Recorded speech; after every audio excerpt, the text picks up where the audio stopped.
Today's edition of what I'm calling Bet You Didn't Know That is a tale of how a long ago desire to recycle, before it was fashionable, led to a product that many of us have used and how that product got its name. It's a good bet you already know the famous Model T Ford was built on an innovative assembly line. About 15 million of the so-called Tin Lizzies were produced in the U.S. alone between 1908 and 1927.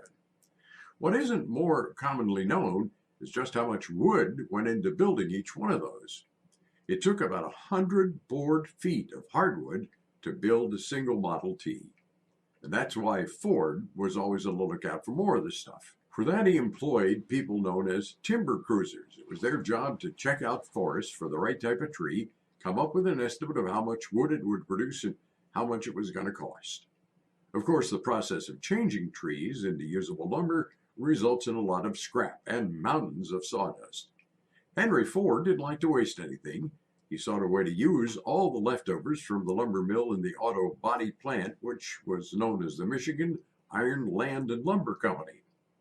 That firm was absorbed into Ford in 1923, and a timber cruiser from Woodstock, Ontario, Canada, got the post of general manager.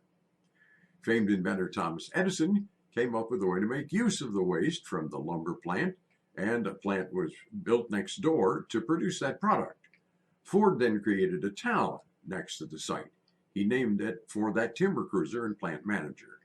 The town is still a city in Michigan. The timber cruiser's name was Edward George Kingsford. And when the lumber mill scrap recycling business was sold in 1951, the new owners honored him by putting his name on the product.